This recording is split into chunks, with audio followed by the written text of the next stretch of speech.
DJ recording Pappu अभी आप सुन राम धर्मेंद्र घर चौधराना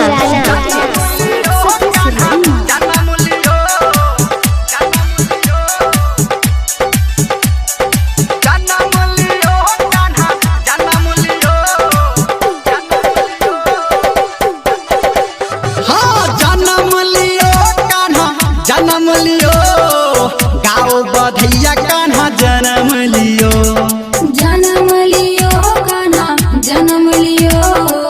गाओ बधैया कान्हा जन्म लियो। हाँ हाथी घोड़ा पाल के जय कन्हैया लाल के हाथी घोड़ा पाल के जय कन्हैया लाल के जन्म लियो कान्हा जन्म लियो गाओ बधैया कान्हा जन्म लियो जन्म लियो कान्हा जन्म लियो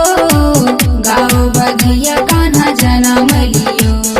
हाथी घोड़ा पाल के जय कन्हैया लाल के हाथी घोड़ा पाल के जय कन्हैया लाल के जन्म लियो कान्हा जन्म लियो गाओ बधैया कान्हा जन्म लियो जन्म लियो कान्हा जन्म लियो गाओ बधैया कान्हा जन्म लियो। हेलो ये बजे छी डीजे पप्पू राम ये हाल चाल है सावरिया म्यूजिक जन्म लियो कान्हा डीजे पप्पू राम चौधराना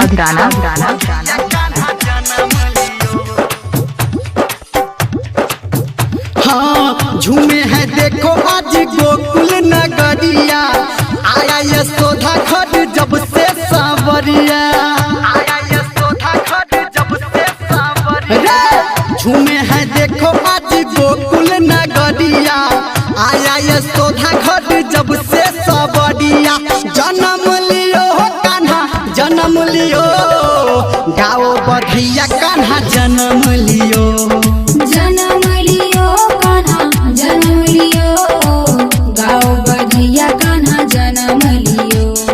हाथी घोड़ा पाल के जय कन्हैया लाल के हाथी घोड़ा पाल के जय कन्हैया लाल के जन्म लियो कान्हा जन्म लियो गाओ बधैया कान्हा जन्म लियो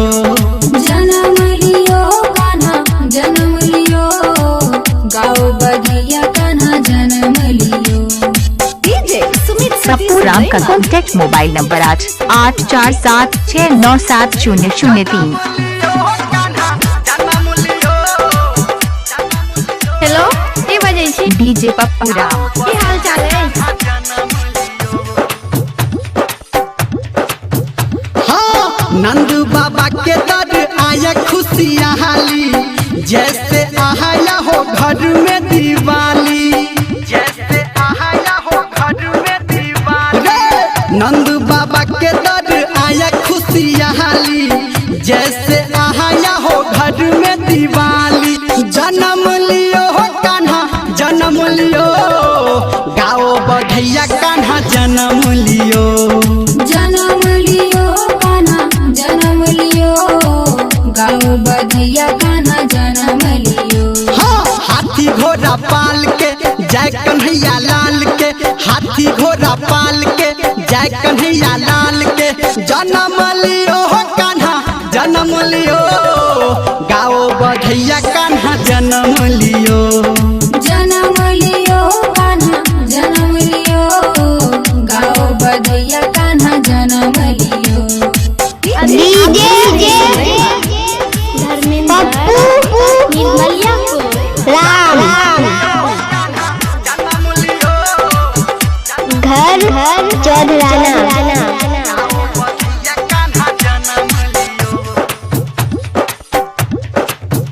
हाँ श्याम का रंग है सबसे निराला लियो जन्म जब टूट गयो ताला लियो जन्म जब टूट गयो ताला श्याम का रंग है सबसे निराला लियो जन्म तब टूट गयो ताला मगन भयो हो सब मगन भयो गाओ बधैया कान्हा जन्म लियो जन्म लियो कान्हा